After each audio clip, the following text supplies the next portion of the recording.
All right, let's go way, way back. I mean, back to the very beginning. To a time when the first cities were literally rising from the dust, and humanity first figured out how to write down its thoughts. We're talking about Mesopotamia, the place that basically invented the blueprint for the world we all live in today. So I want you to picture this. You have nothing. No cities, no laws, not even a way to write things down. How do you build a civilization from scratch? I mean, really, where do you even start? This was the fundamental problem the people of ancient Mesopotamia faced. They were the very first to try and solve it, and honestly, their solutions have shaped pretty much all of human history ever since. So, where does it all begin? Well, like so many things, it starts with the land itself. The first piece of this whole puzzle is understanding the unique environment that made everything else possible. And it was a place that offered both this incredible opportunity and at the same time, a massive challenge. And hey, the name itself kind of gives the game away. Mesopotamia. It's just Greek for the land between the rivers. And those two rivers, the Tigris and the Euphrates, they were the absolute lifeblood of this new world. Okay, so take a look at this contrast. Most of the region around it is basically desert, but the rivers create this incredible green ribbon of life right through the middle of it. Now, the southern part, where things really kicked off, wasn't naturally perfect farmland. The rivers would flood unpredictably, dumping all this rich soil or silt, so it took this immense human effort, I'm talking digging canals, building irrigation systems, to tame that water and turn that silt into the most productive farmland in the entire ancient world. They literally had to control the water to create all that abundance. All right, so that brings us to the next big question. Once your farms are so good that you have way more food than you need, a surplus, what happens next? How do you organize thousands and thousands of people? Suddenly, you have a problem of scale. And the Mesopotamian solution to this was absolutely revolutionary: the city. You can think of it like this chain reaction, right? First, you get a food surplus from that amazing agriculture. That frees people up to do things other than just farming all day, and that leads to specialization. You get craftsmen, priests, soldiers. Well, now all these new specialists need to trade their goods and services, and that requires organization. And what's the inevitable result? The city, a central hub for all of this new activity.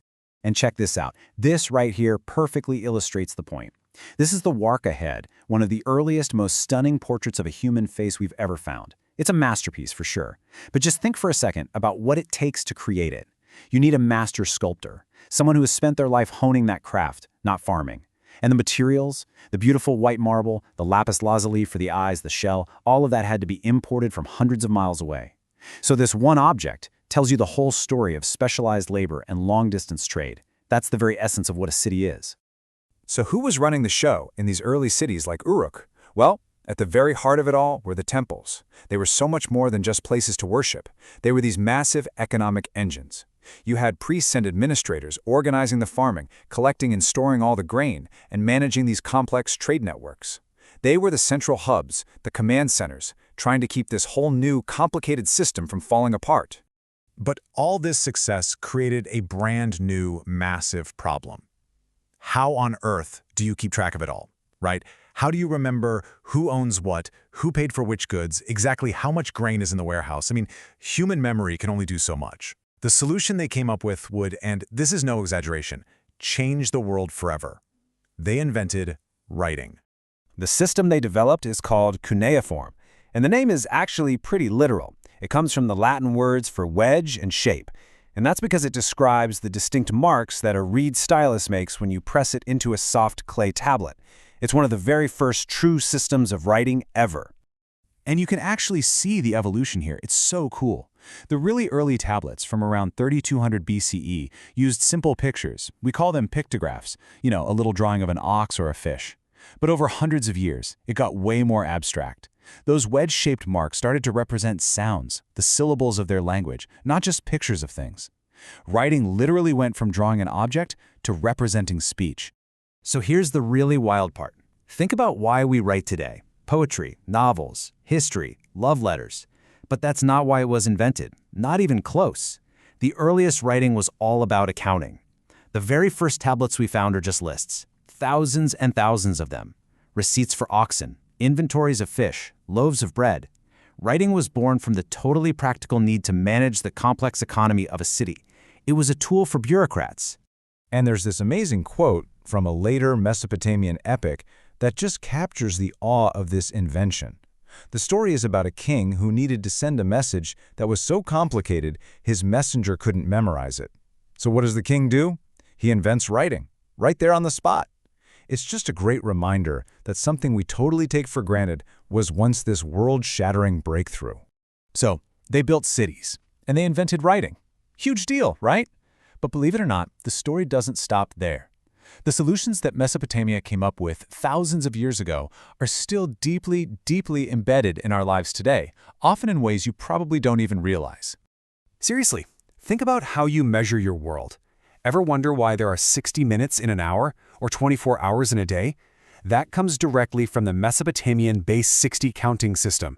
The 12-month calendar we use, the 360 degrees in a circle, those are their ideas. They even wrote the first great work of literature we know of, the Epic of Gilgamesh. Our modern world is, in many ways, built on a Mesopotamian foundation. And their skills went way beyond just organizing life. Their brain power was incredible. Look at this number.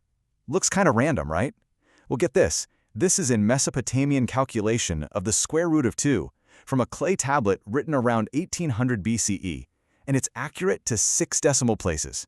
It's just a stunning reminder of how sophisticated their mathematics were, which was absolutely essential for things like building their cities and mapping the stars. And what about these things? They look like little carved tubes, but they are so much more. These are cylinder seals. Each one was carved with a totally unique design. When you rolled it across a wet clay document, it left an impression that was basically an unbreakable signature. And this represents something so profound, the idea of personal identity, of legal authority, of a mark that proves a transaction is real. These are the building blocks of law and of society itself. So when you boil it all down, from the mud between two rivers, the Mesopotamians came up with these foundational solutions to the problems of living together on a grand scale. They invented cities to deal with scale, and they invented writing to deal with complexity. Their legacy is, in a way, the very concept of civilization itself. Which, it leaves us with one last big thought. They left us cities and writing. What fundamental, world-altering ideas will our civilization leave for the future?